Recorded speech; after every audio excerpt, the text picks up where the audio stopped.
السلام عليكم ومرحبا بكم عند شيماء. اليوم ان شاء الله غادي نحضروا غداء صحي 100% بدون قالي بدون زيوت. حتى الناس اللي كيتشهيو الحاجه اللي كتكون مقليه غادي تتبعي معايا وغادي تاخدي بزاف ديال الافكار.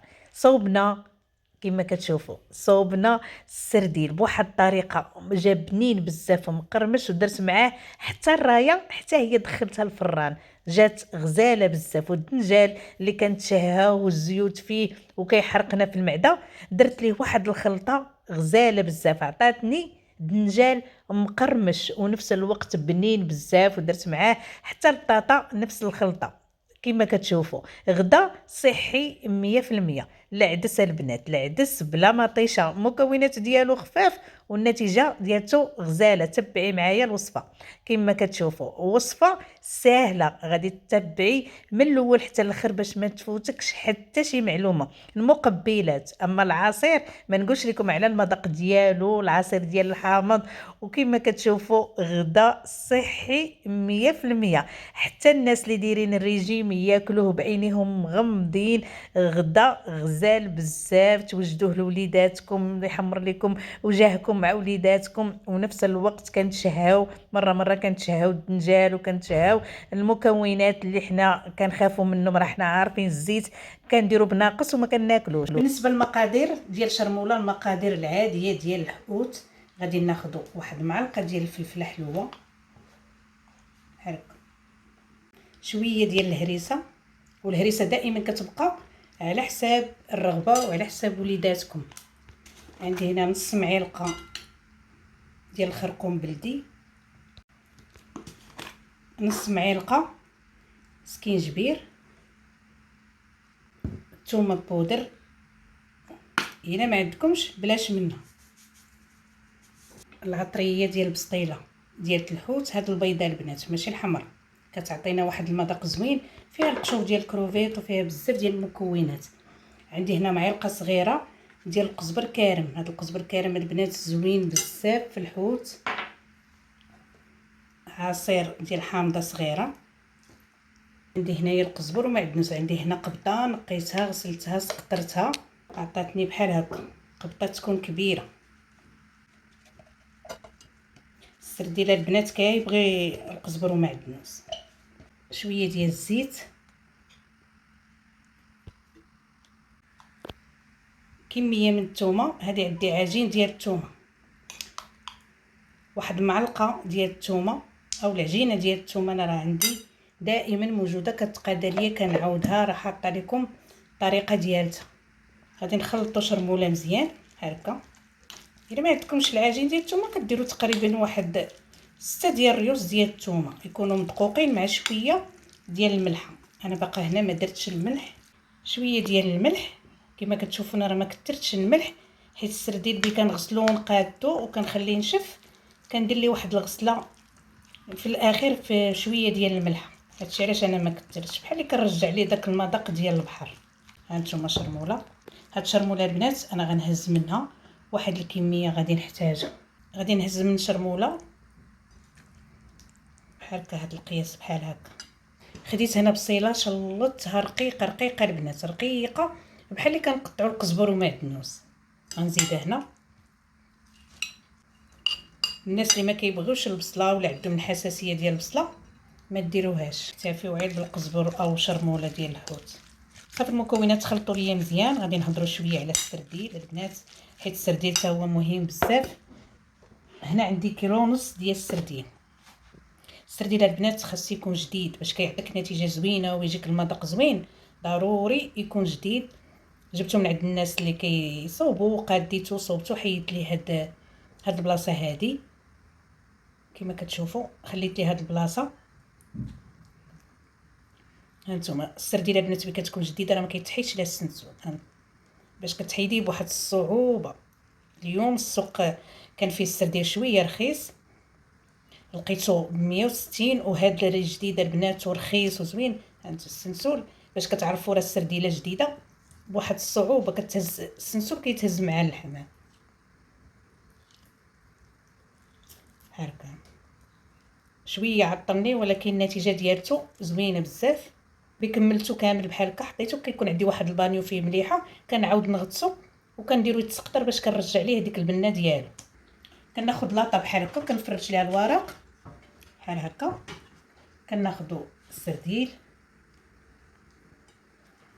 وكنعمروه بهاد الحشوه بحال هكا، شويه من الحشوه، وكنديروا فوق منه بحال هكا سرديله، وكنحطوهم في السميده رقيقه. هاد السميده هي اللي كتعطينا القرماشه. نحاولوا نفندوهم مزيان، وغادي نحطو في اللاطه بحال هكا. غادي نمشي بهاد الطريقه كما قلت لكم البنات. راه السرديل راه غزال، رانا زدت 2 دراهم وخديت السرديل زوين 10 دراهم.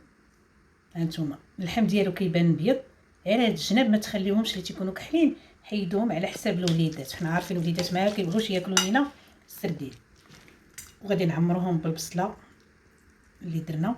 هاد البصله البنات الدور ديالها كتحيد لينا الزفوريه ديال الحوت او الزفوريه ديال السرديل، وكيجي بنين بزاف وزوين. صافي انا غنمشي بهاد الطريقه بحال هكا، نفند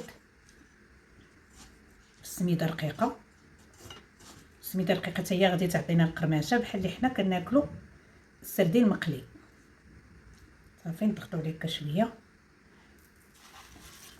غادي نكمل ان شاء الله ونرجع. كملته كامل. غادي ندير واحد النقيطه ديال الزيت من الفوق هكا، اخطيط بحال هكا باش يجينا بحال المقلي، حيت كاين الناس كيبغيو الحاجه اللي مقليه. صافي بحال هكا خطيطات. غادي ندخلهم على عافيه مجهده باش ما يطلقش ليا من. بالنسبه للطريقه ديال الطياب، الفران غادي يكون سخون من الفوق من التحت. غادي ندخلهم ونخلي العافيه فوق منهم وتحت منهم عافيه تكون شويه قويه باش ما يطلقش ليا السردين الماء يجيني بحال اللي حنا قالينه في الزيت. بالنسبه للبنات اللي كيبغيو الحاجه المقليه، عندي هنايا الرايه البنات ماشي كبيره بزاف وماشي صغيره. الرايه ماشي ديك البنات اللي كتكون كنقولوا لها التريسينتي، هذه اللي كتكون زوينه، اللحم ديالها زوين. خديتها وعند الناس وحيدوا لي الجلده ديالتها وقطعتها بحال كطريفات. هاد الكميه البنات انا النص ديالها غادي نقليه بالنسبه للوليدات اللي كيبغيو القليان، وشويه غادي نديرو انايا هنا في الفران. غناخذ نفس الطبسيل، هاد الطبسيل اللي خدمنا فيه غناخذ منه هاد العطريه او شرموله، وغادي ندير كميه.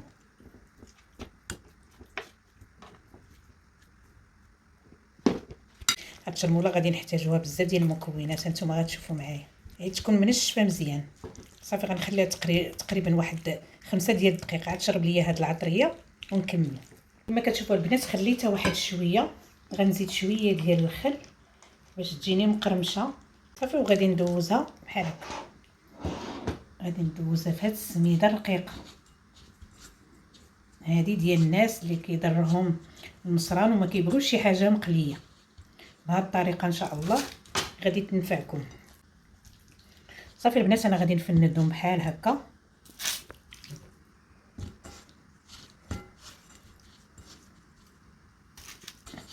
وغندير لهم واحد الخويط ديال الزيت. صافي وها حنا كملنا ندخلهم حتى هما يطيبوا على عافيه تكون مجهده باش ما يطلقوش لينا الماء ويجيونا مقرمشين. بالنسبه للناس اللي كيبغيو الحاجه صحيه، الفران سخون بزاف. غادي ندخلهم العافيه من الفوق ومن التحت يطيبوا ان شاء الله، وبعد نشوفوا الشكل النهائي. ديت الدنجال وقطعته بحال هكا شرائح. هاد لاصوص او العطريه ديال الحوت غنديرها هنا، غنزيد عليها شويه ديال الخل، وغندير شويه الملح هنايا، وغنزيدو هنايا. حنا عارفين الدنجال شويه كيكون مسوس. غادي نخلط كلشي ان شاء الله ونرجع. صافي كما كتشوفوا كله كملته. عندي هنا اللاطه مفرشه لها الورق. غادي ناخذ البيض والدقيق ديال السميد، غادي نغطسو بحال هكا من جوج جهات ونديرو بحال هكا وندير في اللاطه. طريقه سهله بالنسبه للناس اللي ما كيبغوش القليان. انا كنهضر مع الناس اللي كيتشهاو القليان وتيضرهم صراحه، حتى انا منهم، الا كليت شي حاجه مقليه كضرني. صافي انا غادي نستمر بحال هكا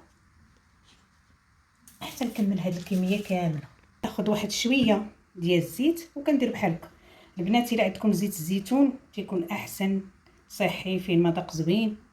بالنسبه للناس اللي ما كيبغيوش الزيت العاديه، صافي حتى هما غادي ندخلهم من الفوق ومن التحت على عافيه تكون قويه حتى كيتحمروا ويعطيونا داك اللوبيين. ما نحرقهمش بزاف تينشفوا لينا وما يبقاوش عندنا زوينين. نطيبوهم ان شاء الله. غادي نحطوه هنا في هذا الرف الوسطاني، النار فوق منه وتحت منه. خديت هنايا كامله درت فيها الماء يطايب. عندي هنا ما كاملاش رابعه ديال العدس. خديت انا هذا العدس البلدي رطبته في الماء واحد شويه، غنديرو هنا. غادي نزيد عليه كميه ديال القزبر ومعدنوس، واحد بصله تكون محكوكه في الحكاكه الغليظه، شويه ديال الزيت، شويه الملحه، الثومه، العطريه، شويه البزار. ما غاديش نكثروا، غير شويه شويه حيت عندنا الكميه قليله وما نكثروش العطريه راه كتمرر. شويه ديال الخرقوم بلدي بحال هكا، راه نقولوا راس معلقه راس معلقه. نص معلقه صغيره ديال الفلفله حلوه، راس معلقه ديال سكينجبير، شويه ديال بودر ديال الثومه الا ما عندكمش بلاش، وشويه ديال الهريسه. هاد المكونات البنات صافي كملوا. غادي نغطي عليهم ونخلي العدس حتى يطيب، راه ما فيش ما طيشه. صافي البنات انا غادي نغطي عليه وغادي نخليه يطيب حتى ياخذ الطياب ديالو. العدس البنات كيبقى على حساب واش طياب ولا لا، المهم خاصو يطيب على نار مهيله حتى يبان لينا طاب. صافي هانتوما البنات العدس خاصو يكون بحال هكا، تيكون ناشف. الناس اللي كيبغيو المريقه يخليو فيه شويه ديال المرق. صافي دابا غادي نطفي عليه النار وهو عندي موجود. غادي نصوب واحد شلاضه، كناخذ بحال هكا شي زلافه ندير فيها تفاحه تكون منقيه ومقطعه طريفات. عندي هنايا شويه ديال الخس، انا خديت على القلب، غسلته مزيان الملحه الخل وسقطرته مزيان ونشفته. حنا عارفين الخس يكونوا فيه الاتربه والحشرات، حاولوا البنات تغسلوه مزيان، ديروا شويه الملحه والخل وغسلوه مزيان. صافي انا نقطع الكميه اللي غادي نحتاج. انا كناخذ الباربه اللي كتكون صغيره، هادو الباربه البنات هي اللي زوينه في شلاضه، كناخذها كنغسلها وتا هي كنسلقها في الماء بوحدو. غادي نقطعهم طريفات صغار. هادو تيكونوا حلوين، علاش كندير هاد الباربه صغيره كتكون فيها الحلوه. انا غادي نقردها كامله ونكملوا ان شاء الله. صافي كنكب هنايا. غادي نزيد على شويه ديال الكركاع اختياري، شويه ديال الزيت، شويه ديال الزيت، شويه ديال الخل، واحد معلقه ديال العصير ديال الحامض، شويه ديال الملح. هاد الشلاضه راه حلوه ومالحه. السكر كيبقى على حساب الرغبه. صافي المكونات هاد الشلاضه حتى كتبغيو تقدموها عاد قادوها بحال هكا. يمكن لكم تزيدوا الزبيب، الناس اللي كيبغيو الزبيب يزيدوا. صافي دابا غادي نحط شويه تبرد وان شاء الله باش نكملوا. بالنسبه للعصير ديال الحامض، هذه وقيته ديال الحامض تبارك الله. الحامض دابا ولا موجود في السوق، كيدير 4 ديال الدراهم. الحامض اللي تيكون كبير خديته عصرته. غنزيد عليه 2 ديال التفاحات، حتى التفاح دابا راه الموسم ديالو، حتى هو الثمن ديالو رخيص. نستغلوا هاد الوقيته بالنسبه للحامض. بالنسبه للتفاح عندي هنا البنان، حتى البنان البنات هو راه الثمن ديالو رخيص، 160 140 تبارك الله، راه الخير موجود.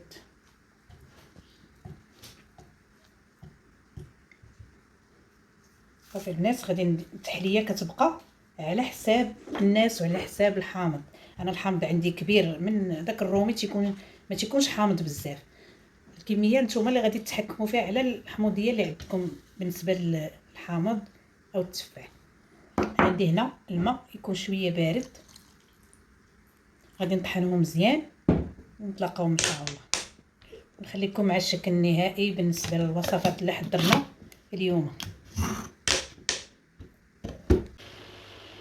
هذا هو العصير، هو كيجي خاسر زوين منعش.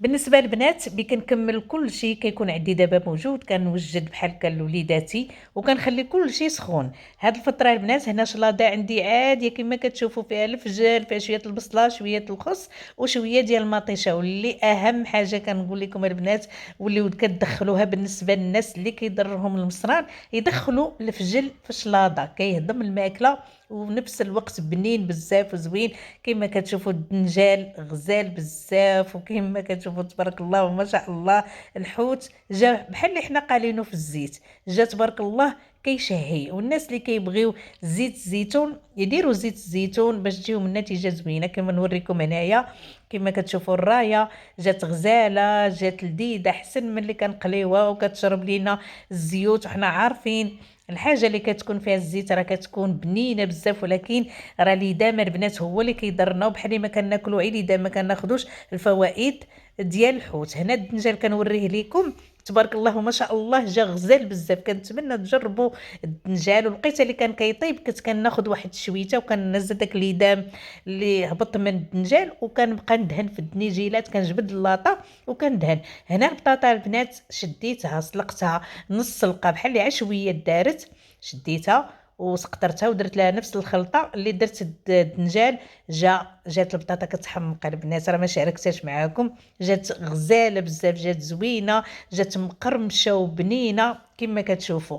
غدا بسيط ولكن لذيذ بزاف وزوين. العدس البنات العدس كنتمنى تجربوه وتردوا عليا في التعاليق. العدس ما كيضرش في المصران، ما كيضرش في المعده، حيت ما فيش العطريه بزاف، ما فيش كثره ديال المطيشه بالنسبه للناس اللي كضرهم مطيشه في المعده ديالو. ولكن البنات كنركز عليكم هاد العدس كيبغي العصير ديال الحامض، ضروري بتكونوا كتاكلوا فيه، عصروا عليه الحامض مزيان، كيخرج لينا المذاق ديال العدس وكيعطينا واحد البنه زوينه بزاف. شلاضه منعشه، شلاضه خفيفه، فيها التفاح، فيها الباربه، فيها المكونات اللي شفتوا معايا، جات غزاله، جات بنينه كما كتشوفوا. ضروري ناكلوا بحال هكا، ندخلوا شويه ديال الباربه وندخلوا بحال هكا لوليداتنا.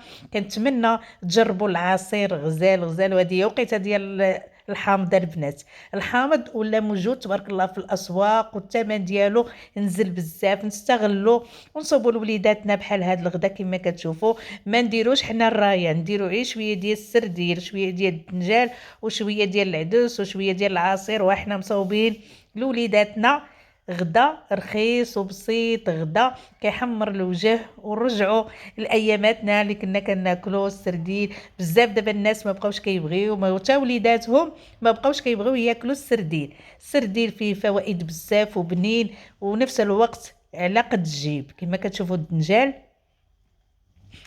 تبارك الله ما شاء الله جا كيشهي. نتوما بكونوا تقردوا فيه، ما ديروش رقيق بزاف وما ديروش غليظ. كنتمنى تجربوا الطريقه ديالتي ديال هاد الغدا وتردوا عليا في التعاليق. ولا عجبوكم بحال هاد الوصفات ديال الغدا ولا ديال العشاء كثروا ليا ملي لايك البنات. هو باش كنعرفكم راه نتوما عجباتكم الحاجه. والتعاليق الا بغيتوا شي حاجه نعاود عاوتاني ندير لكم بحال هكا في شكيلات اخرين، وصفات الاقتصاديه، الوصفات على قد الجيب، وصفات اللي غادي نديروهم يوميا. الى وصفه جديده، الى فيديو جديد، السلام عليكم.